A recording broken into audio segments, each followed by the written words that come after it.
ലോക്സഭാ തെരഞ്ഞെടുപ്പിന്റെ അവസാന ഘട്ടം വിധിയെഴുത്ത് പുരോഗമിക്കുന്നു. ആദ്യ മണിക്കൂറുകളിൽ ഭേദപ്പെട്ട പോളിംഗാണ് 57 മണ്ഡലങ്ങളിലും. വോട്ടെടുപ്പിനിടെ ബംഗാളിൽ പലയിടത്തും സംഘർഷമുണ്ടായി. 24 പർഗാനസിൽ ആൾക്കൂട്ടം വോട്ടിംഗ് യന്ത്രങ്ങൾ കുളത്തിലെറിഞ്ഞു. തൃണമൂൽ കോൺഗ്രസ് അക്രമം അഴിച്ചുവിടുകയാണെന്ന് CPIM ആരോപിച്ചു. വോട്ടെടുപ്പ് അവസാനിക്കുന്നതിന് പിന്നാലെ പുറത്തുവരുന്ന എക്സിറ്റ് പോൾ ഫലങ്ങളിൽ കണ്ണും നട്ടിരിക്കുകയാണ് രാഷ്ട്രീയ ഇന്ത്യ. രാധാശ്വരങ്ങൾ ചേരുന്നു. ഇപ്പം ഇന്ന് നടക്കുന്ന 57 മണ്ഡലങ്ങളിലെ കാര്യം പറഞ്ഞാൽ ആദ്യ മണിക്കൂറുകൾ കണ്ടപ്പോൾ ഒരുപക്ഷെ 6 ഘട്ടങ്ങളിലെ ആ ട്രെൻഡ് മാറി ഒരുപക്ഷെ ഒരു ഭീകര പോളിംഗ് ശതമാനത്തിലേക്ക് വരുന്ന ഒരു ട്രെൻഡ് ഒരു ഫീൽ ഉണ്ടായിരുന്നു. പക്ഷേ ഉച്ചയായപ്പോൾ ആ ഫീൽ മാറിയോ? നമുക്ക് സാമാന്യം ഭേദപ്പെട്ടതെന്ന് പറയാനേ സാധിക്കുകയുള്ളൂ ഹാഷ്മി. കാരണം രാവിലെ കനത്ത ചൂട് ഉണ്ടായിട്ടും ആ ചൂടിനെ അതിജീവിച്ചുകൊണ്ട് വലിയ ശതമാനം, പ്രത്യേകിച്ച് ഈ ഉത്തർപ്രദേശിലൊക്കെ ഉണ്ടാകുന്ന സാധാരണഗതിയിൽ ഉണ്ടാകുന്ന ശതമാനത്തേക്കാൾ വലിയ രീതിയിൽ ഭേദമെന്ന് പറയാവുന്ന അവസ്ഥയിലേക്ക് കാര്യങ്ങൾ എത്തുന്നു എന്നതായിരുന്നു ഒരവസ്ഥ. ഇനിയിപ്പോൾ ഇതിൻ്റെ ഒരു ഉച്ചവരെയുള്ള ഒരു ട്രെൻഡ് അറിയണമെന്നുണ്ടെങ്കിൽ 1.5 മണിക്കാണ് പുതിയ പെർസെൻറ്റേജ് പുറത്തു വരുന്നത്. നമുക്ക് അറിയാൻ സാധിച്ചിരിക്കുന്നത് ഈ പൂർവാഞ്ചൽ മേഖലയാണ് BJPയുടെ ശക്തി കേന്ദ്രമെന്ന് അവർ അവകാശപ്പെടുന്ന ഇടമാണ്. വാരണാസി ഉൾപ്പെടുന്ന മേഖലകളാണ്. അതുകൊണ്ട് അതിൻ്റെ ഭാഗമായിട്ടുള്ള ഒരു പ്രതിഫലനം ഉണ്ടായിട്ടുണ്ട് എന്ന് നിരീക്ഷിക്കാവുന്ന വിധത്തിലാണ് അവിടെ നിന്നുള്ള ഏതാണ്ട് 28% ഉള്ള പോളിംഗ് പെർസെൻറ്റേജ് സൂചിപ്പിക്കുന്നത്. അതിനിടയിൽ ഏറ്റവും പ്രധാനപ്പെട്ട സംഘർഷങ്ങൾ റിപ്പോർട്ട് ചെയ്തിട്ടുള്ളത് പശ്ചിമ ബംഗാളിലാണ്. പശ്ചിമ ബംഗാളിൽ വളരെ പ്രധാനപ്പെട്ട ഒരു സംഭവം അല്പസമയം മുമ്പ് ഉണ്ടായത്, ഈ കള്ളവോട്ട് ചെയ്യാനായിട്ടുള്ള ശ്രമം നടത്തിയ ഒരാളെ, ഒരു തൃണമൂൽ കോൺഗ്രസ് പ്രവർത്തകനാണ് അയാളെന്ന് പറയുന്നു. CPMന്റെ സ്ഥാനാർത്ഥി പ്രതികൂർ റഹ്മാൻ പിടികൂടുന്ന ഒരു സാഹചര്യം ഉണ്ടായി. ഇയാളെ പിടികൂടി പോലീസിന് കൈമാറിയിട്ടുണ്ട്.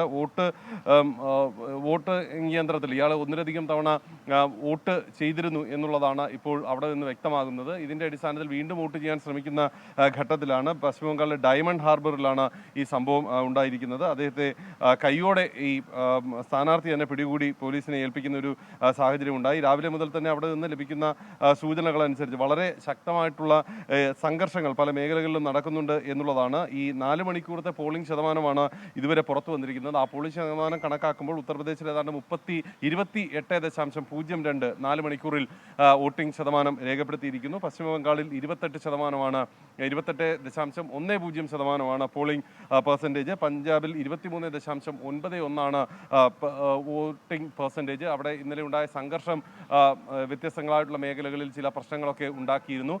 ഒരു ആം ആദ്മി പാർട്ടി പ്രവർത്തകൻ വെടിയേറ്റ് മരിക്കുന്ന ഒരു സാഹചര്യം അമൃത്സറിൽ ഉണ്ടായി. ഇതിനെ തുടർന്നിട്ടുള്ള ഒറ്റപ്പെട്ട സംഘർഷങ്ങൾ നിൽക്കുന്ന പശ്ചാത്തലത്തിലാണ് പഞ്ചാബിൽ തെരഞ്ഞെടുപ്പ് നടക്കുന്നത്. ഒഡീഷയിൽ 22.64% പേരാണ് ഈ 4 മണിക്കൂറിനുള്ളിൽ ബൂത്തിലെത്തിയത്. ജാർഖണ്ഡിൽ 29.55 പേർ വോട്ട് ചെയ്തു. ഹിമാചൽ പ്രദേശിൽ 21.92 പേരും, ചണ്ഡീഗഡിൽ 25.03% ആളുകളും, ബീഹാറിൽ 24.25% ആളുകളും ബൂത്തിലെത്തി 4 മണിക്കൂറിനുള്ളിൽ എന്നുള്ളതാണ്. അല്പസമയത്തിനകം 1:30 ശേഷം ഒരു 2 മണിക്ക് മുൻപായിട്ട് അടുത്ത പോളിംഗ് ശതമാനം വരും. 6 മണിക്കൂർ നേരത്തെ ആ പോളിംഗ് ശതമാനം കൂടി വിലയിരുത്തിയാൽ നമുക്ക് എങ്ങനെയാണ് ഇന്നത്തെ ഒരു ട്രെൻഡ് എന്നതിനെ സംബന്ധിച്ച് കൃത്യമായിട്ടുള്ള ചിത്രം നൽകാൻ സാധിക്കും. ഹാഷ്മി.